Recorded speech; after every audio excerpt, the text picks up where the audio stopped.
नमस्कार, परभणी न्यूजमध्ये आपलं स्वागत करतो. मी दिलीप बनकर. पाहूया आजच्या ठळक घडामोडी. गौतम बुद्धाचे विचार जीवनात अंगीकारणे गरजेचे. गगन मलिक. भारत भ्रमण परभणीत जोरदार स्वागत.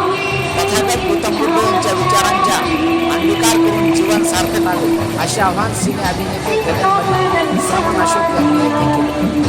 भारत भ्रमण धम्मयात्रेचे 4 एप्रिल रोजी परभणी शहरात आगमन झाले. शहरात विसावा फाटा, Raigad corner, Bhimnagar, doctor Ambedkar Nagar, doctor Babasaheb Ambedkar पुतळा परिसर, वीर रघुनाथ सभागृहापर्यंत ठिकाणी स्वागत करण्यात आले. महाराष्ट्र प्रदेश काँग्रेसचे अनुसूचित जाती विभागाचे प्रदेशाध्यक्ष सिद्धार्थ हत्यांबिरे यांनी वीर रघुनाथ सभागृह येथे धम्मदेशना व स्वागत सोहळ्याचे आयोजन केले होते. तत्पूर्वी निघालेल्या यात्रेत शुभ्र वस्त्र परिधान करून उपासक उपासिका भिक्खू संघासह सहभागी झाले होते. ही यात्रा वीर रघुनाथ सभागृहात पोहोचली. या ठिकाणी गगन मलिक, श्रवण अशोक यांनी मार्गदर्शन केले. यावेळी गगन मलिक, श्रवण अशोक यांच्यासह थायलंड येथील भिक्खू संघ आयोजक सिद्धार्थ हत्यांबिरे, भदंत उपगुप्त महाथेरो, आमदार राहुल पाटील आदींची मंचावर उपस्थिती होती. भिक्खू संघाचा सत्कार आयोजक सिद्धार्थ हत्यांबिरे यांनी केला. भदंत डॉक्टर उपगुप्त महाथेरो यांनी त्रिशरण पंचशील दिले. गगन मलिक म्हणाले, डॉक्टर बाबासाहेब आंबेडकर यांचे बौद्धमय भारताचे स्वप्न पूर्ण करण्यासाठी गौतम बुद्धाच्या विचारांना घराघरापर्यंत पोहोचविणे गरजेचे आहे. यासाठी ही भारत भ्रमण धम्मयात्रा काढण्यात आली आहे असे ते म्हणाले. प्रस्ताविकात सिद्धार्थ हत्यांबिरे म्हणाले, गगन मलिक यांच्यामुळे थायलंड येथील भिक्खू संघांचा परभणीकरांना सहवास लाभला. जिल्ह्यात गौतम बुद्ध यांच्या 10,000 मूर्तीचे वाटप करण्याचा संकल्प आहे. तो पूर्ण करण्यासाठी गगन मलिक यांनी गौतम बुद्ध मूर्ती परभणीकरांसाठी द्याव्यात असे ते म्हणाले.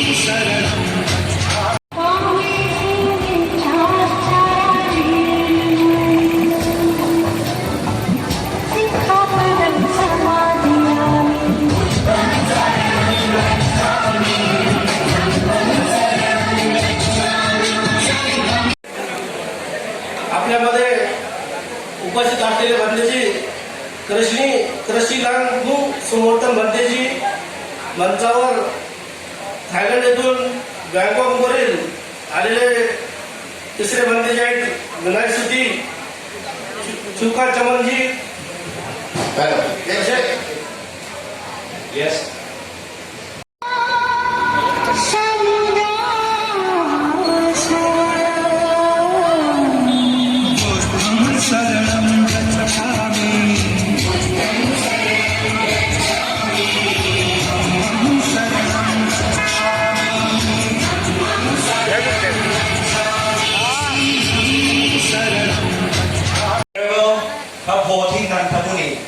Yes. Second, Venerable พระวินัยสุจี Venerable พระศรีรัตน์สมทา Venerable พระมหาอเนก พันเตบรรจงพระมหาบรรจงอธิจวังโส and then last one พันเตพระมหาสิริชัยยานวัฒโน and มีกัปตันนัฐกิจใจดีयदि आपल्याला काही दिवसापूर्वी थायलंडमध्ये सामील झाले आणि त्यावेळेस त्यांची संकल्पना होती की पूर्ण भारतभर त्यांचा हा बौद्ध धम्म पुढे नेत जाण्याचा त्यांची जी संकल्पना होती त्या संकल्पनेने त्यांनी किती संदेश ज्यांनी खांद्याला खांदा लावून या संयोजन समितीत मला सहकार्य केलं. माझे सहकारी प्राध्यापक डॉक्टर संजय जाधव सर, सुधीर कांबळे, आशिष वाकोडे, ज्यांनी आता सूत्रसंचालक आपलं थायलंडच्या बंदेजीला सुद्धा कळायला लागले असे आमचे प्राध्यापक सुरेश रमारे सर, चंद्रशेखर साळवे, प्राध्यापक 80,000 गौतम बुद्ध की मूर्ति वाटप करने की जो आपकी संकल्पना है, ये संकल्पना हमारे परभणी जिले के लोगों को भी मालूम होना चाहिए कि गगन मलिक बोल रहे हैं और क्या उद्देश्य है इसका। इसलिए मैंने इनको विनती की, गगन जी ने मुझे टाइम दिया। गगन जी, मैं तहे दिल से सब परभणी के आंबेडकर की तरफ से, बहुत उपासक उपासिका की तरफ से मैं आपका बहुत बहुत आभारी हूँ। आपका स्वागत करता हूँ आप परभणी जिले में। ये जो थाईलैंड के भिक्षुगण कभी आएंगे कि नहीं, आपने सोचा ही नहीं था। हमारे परभणी डिस्ट्रिक्ट में ये पहली बार भिक्षु थाईलैंड के हमारे पास आए हैं। ये हमारे लिए परभणी के लिए बहुत भाग्य की बात है। आज आपने जो बताया कि 84,000 गौतम बुद्ध की मूर्ति हर बुद्ध विहार में मैं पहुंचाऊंगा, ये मैंने आपको गए 6 महीने पहले विनती किया था और आपने मुझे 355 मूर्ति दिए थे। आप थाईलैंड में थे, श्रावण थे, इसलिए वो कार्यक्रम को नहीं आ पाए। मैं 12 मार्च को वो कार्यक्रम हमारे महाराष्ट्र कांग्रेस के अध्यक्ष नाना पटोले साहब के हाथ से 355 मूर्ति की वाटप किया। लेकिन मैं इतना ही मूर्ति पे ठहरना नहीं चाहता हूँ। जब मैं रजिस्ट्रेशन किया तो मेरे को 7,000 लोगों ने ये मूर्ति के लिए रजिस्ट्रेशन किया है। आज 355 मूर्ति 15-20 मिनट में पूरा खत्म हो गई। अभी भी लोग मुझे बोलते थे कि मेरे पास टोकन है, मूर्ति नहीं है। तो मैं आपको एक विनती करता हूँ, आप सब थाईलैंड के भक्ति जी के साथ मैं आपको सब विनती करता हूँ, मेरे परभणी जिले के लिए कम से कम मुझे 10,000 गौतम बुद्ध की मूर्ति चाहिए। और वो कार्यक्रम मैं ऐसा ही हर बुधवार में आपको लेके तालुका लेवल पे जाकर करूंगा। मैं ऐसे आपको गवाही देता हूँ। आप जाते समय मुझे परभणी जिले के लिए 10,000 गौतम बुद्ध मूर्ति देने का वचन दीजिए, यह मैं आपको विनती करता हूँ। आप जो धम्म यात्रा है, मुझे आपने बताया कि आपने को और आगे मार्गक्रम करना है। हमारे पूर्णा के भट्टे जी, मदन उपभोक्ता जी महाराष्ट्र में, उनके माध्यम से, उनके मार्गदर्शन में हम राजकीय कार्यकर्ता रहने के बाद भी हम धर्म के पीछे उनके साथ में काम करते हैं। मैं कांग्रेस पक्ष में काम करता हूँ।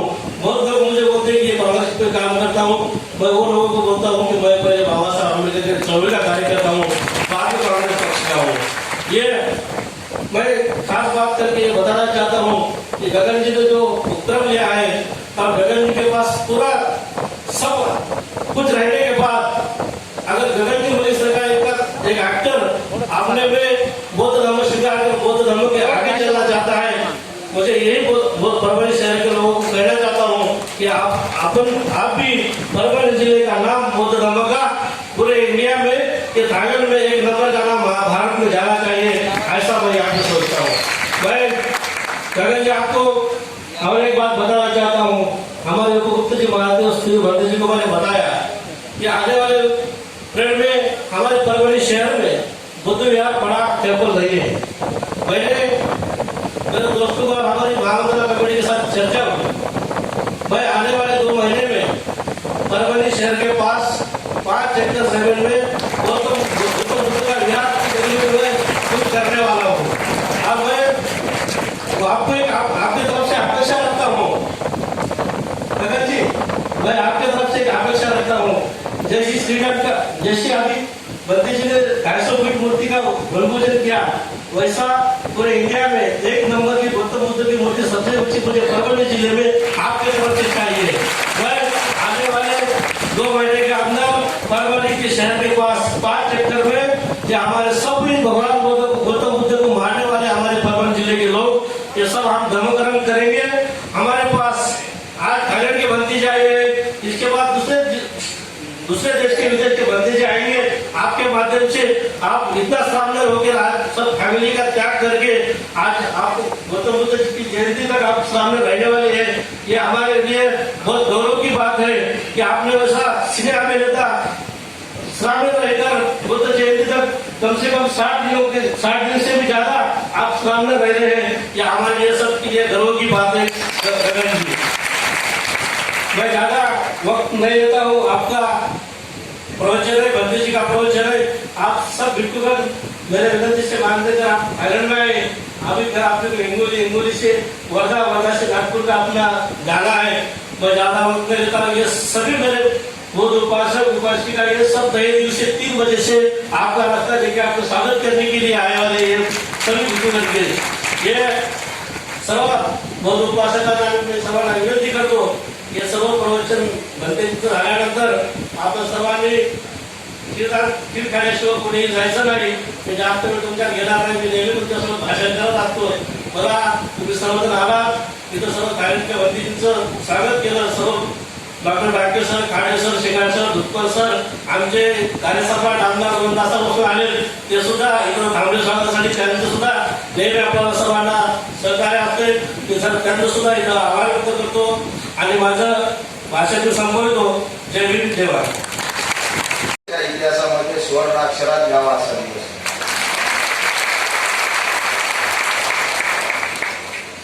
जगातून सर्व देशातून बनतेच्या आज परभणीमध्ये शांतीचा संदेश घेऊन निघालेला आहे. आज 21 शतक चालू आहे और यहाँ पे लिखता हूँ जय जय महाराज जय भीम. माणसाला कुठंतरी मानवाला कुठेतरी शांती सुद्धा पाहिजे. यासाठी आता या युद्धाला जर कुठं थांबवायचं असेल किंवा जगाला शांतीचा संदेश जर कोण देत असेल तर भगवान गौतम बुद्धाशिवाय जगामध्ये आता सिद्ध झालेला आहे. म्हणून जशा प्रकारचा गेल्या 3500 वर्षापूर्वी भगवान गौतम बुद्धांना आपल्याला शांतीचा संदेश दिला, त्या संदेशाचं तंतोतंत पालन करण्याची गरज आज संपूर्ण देशावर आलेली, संपूर्ण जगावर आलेली. म्हणून आपण पाहिलं असेल की भगवान गौतम बुद्धांनी सांगितलं की अपदीप भव, स्वतःमध्ये प्रकाश निर्माण करा, स्वतःचं अस्तित्व स्वतः सिद्ध करा आणि अस्तित्वाशिवाय दुसरं काही नाही हे सुद्धा गौतम बुद्धांनी त्यांच्या सर्व ह्याच्यामध्ये सांगितलं. म्हणून येणाऱ्या काळामध्ये शांतीचा संदेश पुढच्या पिढीपर्यंत पोहोचण्याची जबाबदारी कोणाची असेल तर तुम्हा आम्हा सर्वांची आहे. म्हणून भगवान गौतम बुद्धांनी जशा प्रकारचे संदेश दिलेला आहे त्या संदेशाचं तंतोतंत पालन आपण केलं पाहिजे. आज तुम्ही पाहता की आताच त्यांनी या कार्यक्रम आयोजित केलेला आमचे मित्र सिद्धार्थ मोळींनी सांगितलं की जवळपास 84,000 भगवान गौतम बुद्धाच्या मूर्तीचं किंवा प्रतिमेचं वाटप परीक्षा आहे. याचा युवकांनी सुद्धा याची प्रेरणा घेतली पाहिजे आणि यातून एक निश्चितच ऊर्जा निर्माण होईल.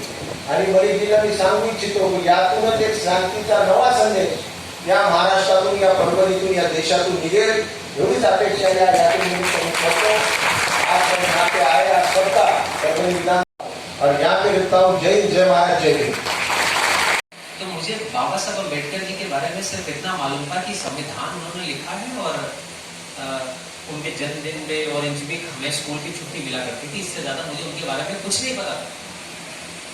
मैंने यहाँ पर आकर ये जाना कि भारत में अगर आज बुद्धिज्म जिंदा है तो वो बाबा साहब अम्बेडकर जी के कारण है. फिर मैंने पढ़ना शुरू किया उन्हें. जब मैंने पढ़ा तो मेरे वो आज की तारीख में रोल मॉडल और मेरी इंस्पिरेशन बन गए. ऐसे उनकी बाबा साहब को भी साथ में बैठकर पढ़ने नहीं दिया गया था, ना ही पानी पीने देने दिया गया था, ना ही हर जगह जाने की इजाजत थी, बच्चों में आपस में खेलने नहीं दिया गया. बहुत सारा भेदभाव उनके साथ किया गया, बहुत सारा. लेकिन सोच पक्की थी, दृढ़ संकल्प था, इरादा पक्का था. बहुत मेहनत की, इतनी मेहनत की कि जिसकी कोई सीमा नहीं है. और आज उस मकाम में वो आकर हैं कि आज वो हमारे बीच नहीं है, फिर भी है. और एक तस्वीर उनकी हम कहीं एक बार लगा तो दें, हमारे देश के प्रधानमंत्री का भी सर उनके आगे जाके झुकता है. और हम सब में भी I'm very old and whether we give God to teach meditation, so I have to become young all the time. वो कह रहे अगर मैं बूढ़ा होऊंगा तो मैं इस तरह बात करूंगा जैसे आपने सुना. इसलिए मैं कोशिश करता हूँ कि मैं यंग ही रहूं ताकि यंग तरीके से धर्म देशना दे सकूं. Yes, you can say.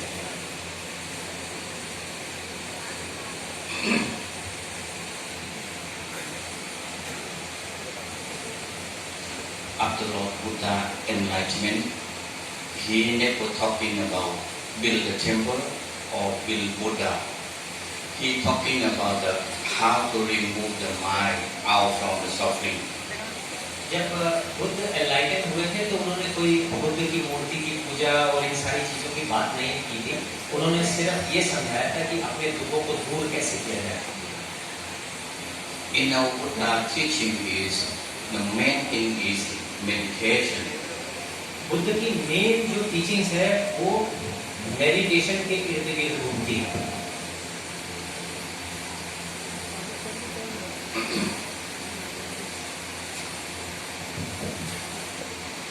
If we talking about meditation, the same way you will feel sleepy.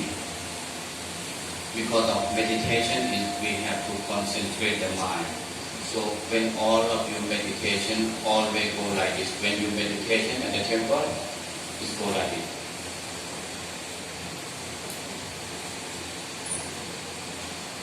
Just go like this. Today I know all of you waiting from 3 p.m. until now. Then I look the eye, so I know all of you want to sleep already.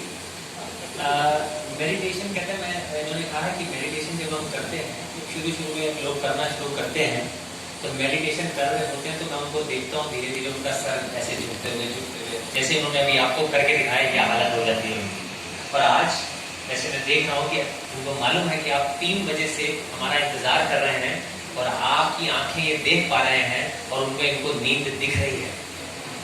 So I love Chitras, he is here. So maybe I talk long.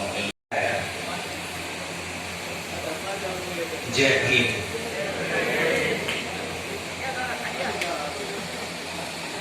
मैं जितनी बार भी विदेशियों से मिला हूँ, Buddhist country जितनी भी है, चाहे वो थाईलैंड है, चाहे वो म्यांमार है या कोई भी और देश है, एक बात मैंने उनको बहुत अच्छे से समझा दी कि भारत में आप जब भी आएंगे तो याद रखिएगा कि नमो बुद्धाय अधूरा है जय भीम के बिना। इसको जय भीम। तो अगर कोई भी स्पीच आप सुनेंगे किसी भी थाईलैंड वासी से तो वो जय भीम बोलना नहीं भूलेंगे। आज मेरे लिए बहुत ही बड़ा दिन मानता हूँ, उसका बहुत बड़ा कारण है पिछले 2-3 सालों से मेरे मित्र सिद्धार्थ खत्ती मेरे जी मेरे साथ जुड़े हैं, मैं उनके साथ जुड़ा हूँ। 3 साल से कोशिश कर रहा हूँ कि परभनी में प्रोग्राम करना है और परभनी आना है। सोचा था एक 100 मूर्ति का फंक्शन करेंगे, फिर सोचा थोड़ी और बढ़ाते हैं 250 का करेंगे, 350 तक पहुँच गए। लेकिन अब कुदरती ये बात एक ऐसी हुई कि वो मौका आया, मूर्तियाँ 2 साल तक उनके पास पड़ी है कि इंतज़ार की घड़ी, कोविड आ गया, प्रोग्राम अलाउड नहीं है, कई बार अखबार में दे दिया अलाउड नहीं है। लेकिन एक समय ऐसा आया कि जब परमिशन मिली और मैं नहीं हूँ, मूर्तियाँ हैं यहाँ, तो फिर मैंने सिद्धार्थ जी को कहा कि आप मूर्तियों का काम करें, डेस्टिनी कुछ और चाहती है। ये मेरा आज मैं मानता हूँ आप सबका प्यार देखने के बाद कि परभनी चाहता था कि मैं अगर परभनी में आऊँ तो एक भिक्षु के रूप में आऊँ।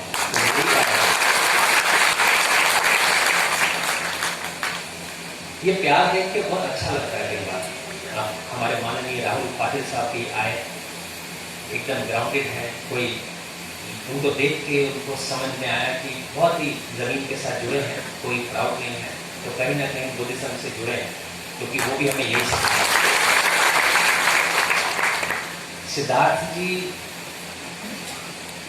से मेरी दोस्ती बहुत करीबी इसलिए हुई कि जब मैं इनसे मिला तो मैंने जान लिया कि इनके मन में बुद्धिज्म को लेकर, बाबा साहब के विचारों को लेकर कुछ करने की इच्छा, बड़ी शौक है।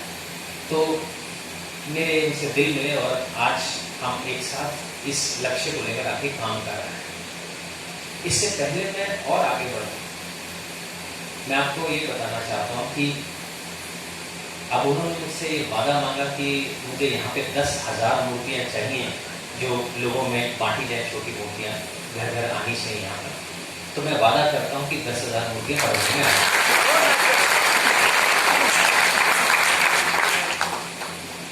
दूसरी चीज उन्होंने ये कही है कि जब ये यहाँ पर विहार बनाएंगे तो वहाँ पे बहुत बड़ी बुद्ध की मूर्ति लगनी चाहिए, जिसे कोशिश करके जितनी बड़ी से बड़ी मूर्ति के साथ हम साइज तय करेंगे क्या है वो देने का भी वादा मैं आज इनसे कर रहा हूं।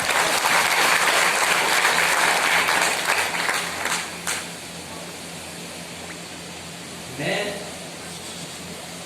84,000 मूर्तियों का संकल्प मैंने किया, सोचा भारत में बांटूंगा, एक एक करके सब जगह में जाऊंगा। मेरे जो जीवन का संकल्प है वो है एक बौद्धमय भारत को देखना, जो बाबा साहब का सपना है। जब हम बौद्धमय भारत की बात करते हैं तो आप ये मत समझिएगा कि मैं ये कहना चाह रहा हूँ कि मुझे लोगों का कन्वर्जन करके उन्हें बुद्धिस्ट बनाना है और सब बुद्धिस्ट भारत मुझे चाहिए।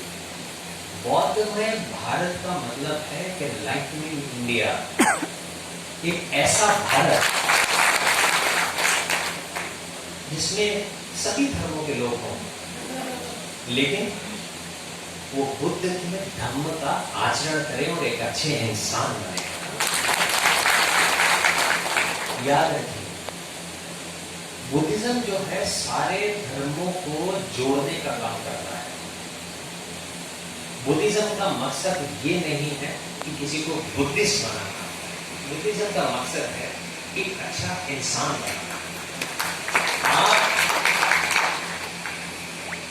कहते हैं मैं बुद्धिस्ट हूं, मैं भी कहता हूं मैं बुद्धिस्ट हूं, लेकिन ये आपको जानना होगा, पहली चीज बुद्धिज्म एक जीने का तरीका, एक धर्म नहीं। बुद्धिज्म अगर आप जानते हैं और आप सोचते हैं कि मैं बुद्धिस्ट हूं तो आप गलत।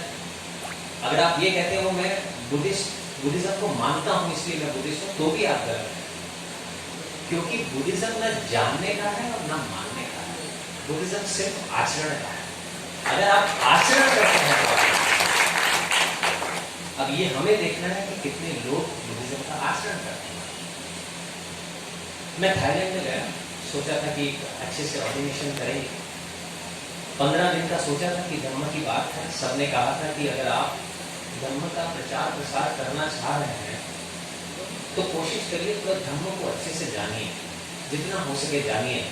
और भिक्षु बनकर जो आप जानेंगे वो लेमैन रहकर शायद नहीं जान पाएंगे, तो एक बार भिक्षु बनना आपके लिए जरूरी है। तो मैंने 15 दिन सोचा कि मैं जाऊँगा, 15 दिन का ऑर्डिनेशन करूँगा।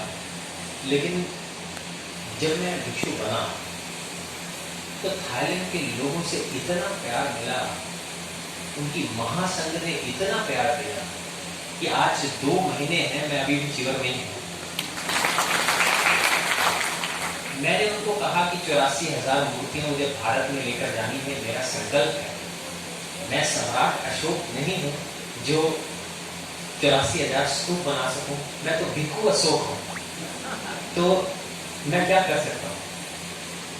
तो एटलीस्ट 84,000 मूर्तियां तो दान कर सकता हूँ। जितने भिक्षु थाईलैंड के थे, जितने बुद्धिस्ट लोग, उन सब ने मुझे वचन दिया कि आपका सपना हम पूरा करेंगे। अब मानने वाली बात है, मेरे पास मेरे टेम्पल में भिक्षु बनने के बाद हर रोज लोग आने लगे। कुछ पहले दिन कुछ लोग आए तो 50-60 लोग, किसी ने 1 मूर्ति दी, किसी ने 2 मूर्ति दी, छोटी छोटी मूर्तियां अपने घरों से लेकर आए। चीजें आगे बढ़ती रही, लोगों तक बात पहुंची धीरे धीरे थाईलैंड। एक दिन एक उपासक आए और उन्होंने कहा कि आज मैं आपके लिए बड़ी मूर्ति लाया हूं। तो मैंने देखा, मैंने कहा तो बड़ी मूर्ति है, चलो एक विहार के लिए तो एक मूर्ति आ गई मेरे पास। बहुत खुश था। 1 हफ्ता बीत गया, लोग 50-60 लोग रोज आए, मूर्तियां आनी शुरू हुई।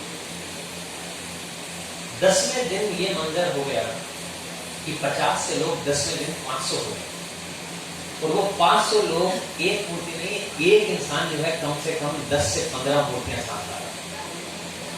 ये मंजर आ गया कि एक भिक्खु आए टेंपल से, तो उन्होंने आके मुझे कहा कि गगन, ये 10 मूर्तियां मैं आपके लिए लाया हूँ और 2000 मूर्तियां मेरे टेंपल में पड़ी हैं, वो भी आपको दान करता हूँ, ये सिर्फ दिखाने के लिए लाया हूं। ऐसा करते करते वो मंजर आ गया। बात कितनी आगे तक पहुंची कि थाईलैंड के राजा और रानी ने मेरे लिए संविधान भेज दिया कि आप जो कर रहे हैं अच्छा कर रहे हैं। अब स्थिति और आगे बढ़ी तो वहां के प्रधानमंत्री के जो सेक्रेटरी हैं वो आए, उन्होंने संविधान दिया और साथ में मूर्तियां दी और ये विश्वास दिलाया कि आपका संकल्प पूरा करने में हम पूरी जान लगा।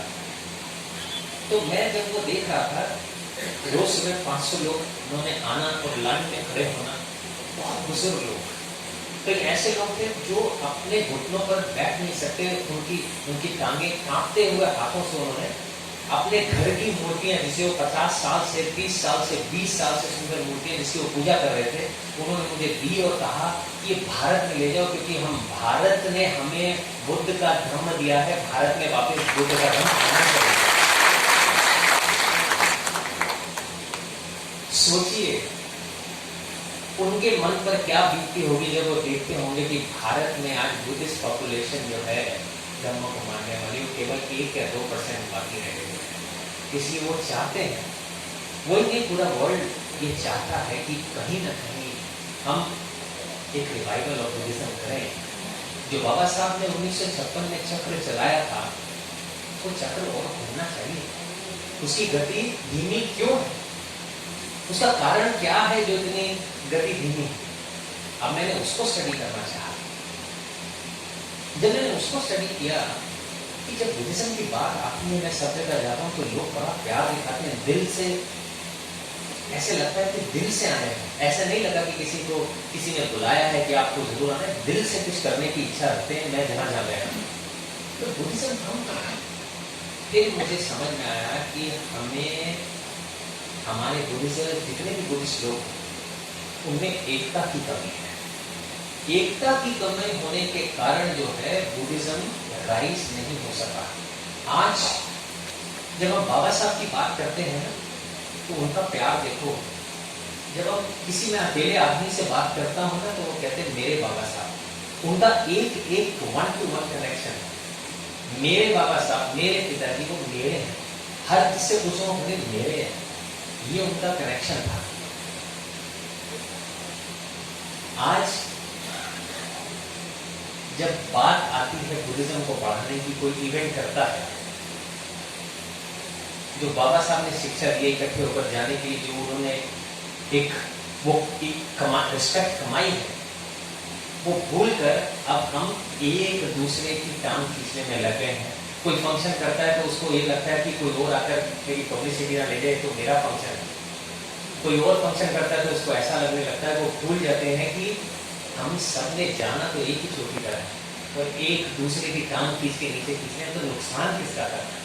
अपना ही नुकसान करना है, बुद्धिज्म का नुकसान करना है। बुद्धिज्म की बात हम करते हैं तो ये हमें जानना है बहुत जरूरी कि बुद्धिज्म आपको एक अच्छा इंसान बनाता है। बड़ा आसान है धर्म को समझाना। अगर मैं त्रिपिटक पूरा खोल दूंगा तो शायद आप नहीं समझे। हमसे आसान अक्षरों में पूछा जाता है कि बुद्धिज्म क्या है। कि बुद्धिज्म ये समझाता है कि जो ये लाइफ है, जो जीवन है, वो सफरिंग है, दुख है, और उस दुख का एक क्योर है। उस दुख को दूर करने का तरीका इस धर्म में बताया गया। यही धर्म। जब हम डीप घुसते हैं उसमें, जब और अंदर जाते हैं, तब हमें मालूम चलता है हमें किन चीजों का पालन करना है ताकि हम एक सच्चे बुद्धिस्ट बन सकें। बुद्धिज्म का मतलब है लोगों की सेवा करना और लोगों का साथ देना, जो भगवान बुद्ध ने किया। दुनिया के किसी भी धर्म में जाएंगे, जिनका आप नाम लेते हैं, तो उन्होंने, जितने भी भगवान हुए हैं, उन्होंने सर्विस की है। चाहे जीसस की बात करें, चाहे राम की बात करें, चाहे मोहम्मद की बात करें, चाहे गुरु नानक जी की बात करें, वो किसी की भी हम बात करें तो उन्होंने सर्विस दी है सब ह्यूमैनिटी को।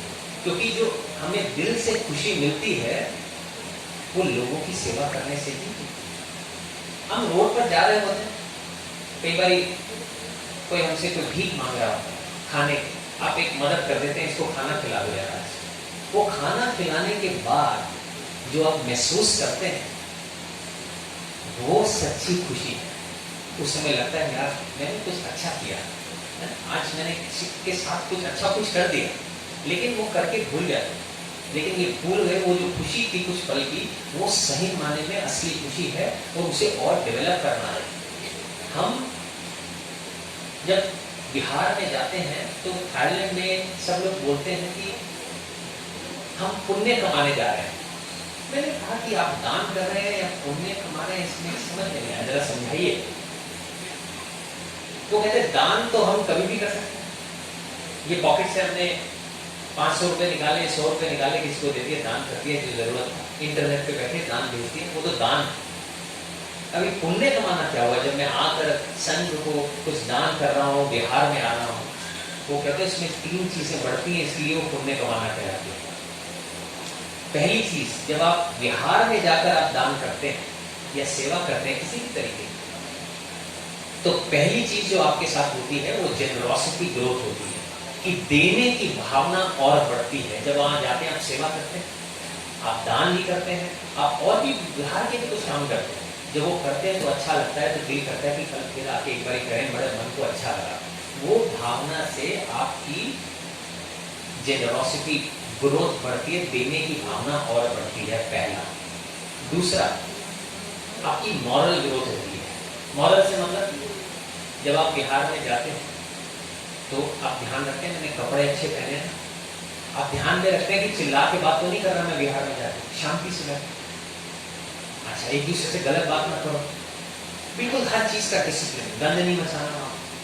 तो जब आप ये चीज करते हैं तो वो आपके जीवन में आते हैं, तब उसकी ग्रोथ होती है, वो दूसरी ग्रोथ है। और जब तीसरी जो है स्पिरिचुअल ग्रोथ, जब आप बिहार में जाएंगे तो आप धम्म देशना भी सुन सकते हैं, आप मेडिटेशन भी कर सकते हैं।